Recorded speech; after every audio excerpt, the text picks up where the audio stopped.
بسم اللہ الرحمن الرحیم۔ السلام علیکم ڈیئر طالبات، سیکنڈ ایئر کلاس۔ آج ہم اپنی 9ویں احادیث مبارکہ شروع کرتے ہیں جو کہ آپ صلی اللہ علیہ وسلم کی اطاعت، انسانی استطاعت اور کثرت سوال کے بارے میں ہے۔ ان سے ابی ہریرہ عبد الرحمن بن صخر رضی اللہ تعالیٰ عنہ، ابو ہریرہ عبد الرحمن بن صخر رضی اللہ تعالیٰ عنہ سے روایت ہے، قالا فرمایا یا بیان کیا، سمعت میں نے سنا، رسول اللہ صلی اللہ علیہ وآلہ وسلم کو یقولو فرماتے ہوئے، ماں جس سے نہیتکم میں روکتوں تمہیں، یہاں پہ کم جو ہے وہ تم کا معنی دیتا ہے، نہیتکم منع کر دوں یا روک دوں تمہیں، انہو اس سے، فاجتنبوہ پس بچو اس سے۔ یہاں پہ بھی ہو ضمیر ہے جو کہ اس کام کی طرف اشارہ کر رہی ہے جس سے آپ صلی اللہ علیہ وسلم نے بچنے کا حکم دیا ہے۔ فاجتنبوہ پس بچو اس سے، وما اور جو امرتکم، امر ہوتا ہے حکم، امر کا معنی حکم ہوتا ہے، امرتکم تمہیں حکم دوں، بھی اس کو، فاتو پس بجا لو، منہ اسے، مستطاعتم جتنی ہمت ہو، فانما پس صرف، اہلک الذین ہلاک ہوئے جو لوگ، من سے، قبلکم قبل پہلے، کم تم سے، قبلکم تم سے پہلے، کثرت زیادہ، مسائل سوالات ان کے، واختلافہم اور اختلافات ان کا، علی انبیائہم اپنے انبیاء پر۔ رواہ روایت کیا ہے اس حدیث مبارکہ کو بخاری و مسلم، بخاری اور مسلم نے اس حدیث مبارکہ کو روایت کیا ہے۔ یہاں پہ ابو ہریرہ رضی اللہ تعالیٰ عنہ بیان فرما رہے ہیں کہ میں نے آپ صلی اللہ علیہ وسلم کو یہ فرماتے ہوئے سنا کہ میں تمہیں جس بات سے روکوں اس سے بچو، اور جس چیز کے کرنے کا تمہیں حکم دوں اس کو بجا لو اپنی ہمت کے مطابق۔ بس تم میں سے پہلے لوگ بہت زیادہ سوال کرنے اور اپنے انبیاء سے اختلاف کرنے کی وجہ سے ہلاک ہوئے۔ جی تو اسٹوڈنٹس، سب سے پہلے اس کا سیاق و سباق جان لیتے ہیں۔ اس حدیث مبارکہ سے یہ بات ثابت ہوتی ہے کہ نبی کریم صلی اللہ علیہ وسلم کے فرامین بھی اسلام میں آئینی اور قانونی حیثیت رکھتے ہیں۔ جیسا کہ ہم سب کو بھی معلوم ہے، قرآن پاک میں واضح طور پر یہ ارشاد ہے، ومن اور جس نے، یطیع الرسول اطاعت کی رسول کی، فقد اطاع اللہ پس گویا اس نے اللہ تعالیٰ کی اطاعت کی۔ جس نے رسول کی اطاعت کی تو گویا تحقیق اس نے اللہ تعالیٰ کی اطاعت کی۔ اس سے ہمیں اطاعت رسول کی عظیم اہمیت کا پتہ چلتا ہے۔ رسول اللہ صلی اللہ علیہ وسلم نے اس حدیث میں دو باتیں واضح طور پر فرمائی ہیں، ایک اطاعت رسول اور دوسرا قوموں کے عروج و زوال کا اصول۔ اسی حدیث مبارکہ سے متعلق حکم الہی ہے، وما اتاکم الرسول فخذوہ پس جو تمہیں رسول دیں اسے لے لو، وما نہاکم عنہ فانتہوا پس جس چیز سے منع کریں اس سے باز رہو۔ تو حدیث کی وضاحت، سب سے پہلے کثرت سوال کے نتائج پڑھتے ہیں۔ رسول کریم صلی اللہ علیہ وسلم نے اس حدیث میں قوموں کے عروج و زوال کا ایک اصول یہ بیان فرمایا ہے کہ تم سے پہلی امتیں اسی وجہ سے ہلاک و تباہ ہوئیں کہ اپنے انبیاء سے بہت زیادہ سوال کرتی تھی اور ان کی اطاعت سے فرار اختیار کر لیتی تھی، ان کی اطاعت نہیں کرتی تھی، نافرمانی کرتی تھی۔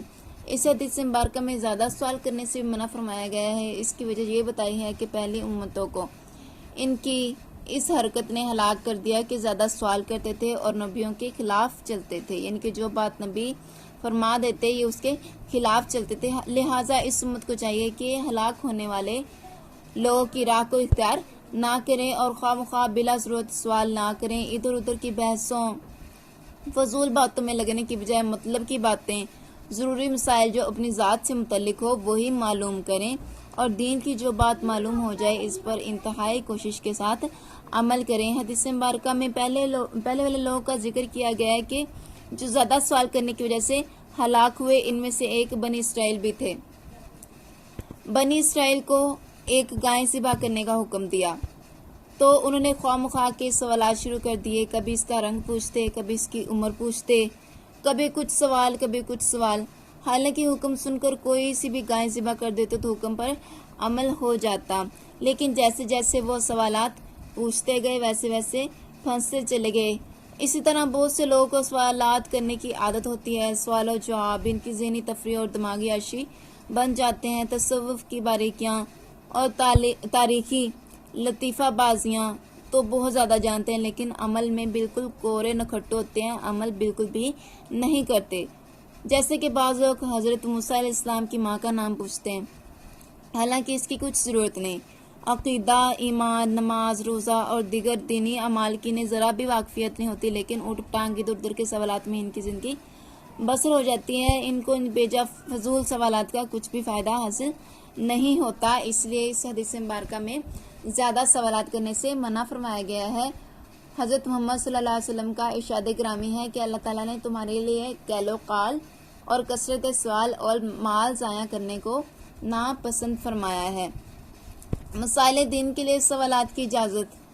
اگر انسان واقعی شرعی ضرورت کے تحت سوال کرتا ہے تو اس میں کوئی حرج نہیں ہے، لیکن اگر وہ لذت ذہنی کے لیے سوال کرتا ہے تو وہ غلط ہے۔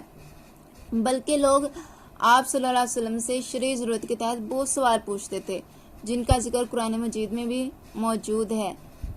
وہ آپ سے شراب اور جوئے کے بارے میں پوچھتے ہیں، یہ سورہ بقرہ میں فرمایا گیا ہے، اور وہ آپ سے حرمت والے مہینوں کے بارے میں پوچھتے ہیں، یہ بھی سورہ بقرہ کی آیت ہے۔ ان سوالوں کے جواب آسمان سے نازل ہوئے، لیکن لا یعنی سوالات کو پہلی قوموں کی تباہی کا باعث قرار دیا۔ ایک دفعہ آپ صلی اللہ علیہ وسلم نے صحابہ کرام سے فرمایا، اے لوگوں، تم پر حج فرض کر دیا گیا ہے۔ ایک آدمی ان میں سے کھڑا ہوا، اس نے کہا، یا رسول اللہ، کیا ہر سال؟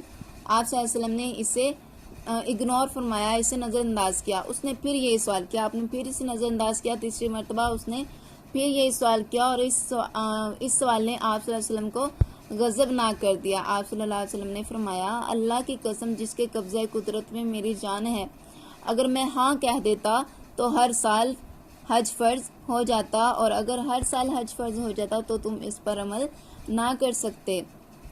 تو یہ اس آدمی کی عقل تھی، اگر آپ صلی اللہ علیہ وسلم واقع میں ہاں فرما دیتے تو ہر سال حج فرض ہو جاتا، لیکن انسان پر اتنی ہی مشقت ڈالی جاتی ہے جتنی کہ اس میں استطاعت ہوتی ہے۔ سوالات اور صحابہ کا طرز عمل کیا تھا؟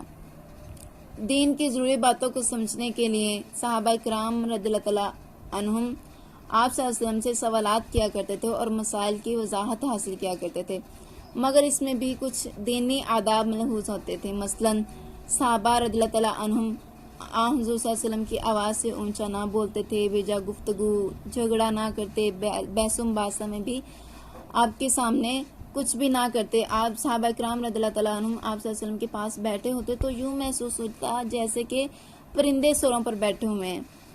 آپ صلی اللہ علیہ وسلم جو اور جتنا صحابہ رضی اللہ تعالیٰ عنہم کو بتا دیتے وہ اسے سمجھ لیتے اور اس پر عمل کرنے کی کوشش شروع کر دیتے۔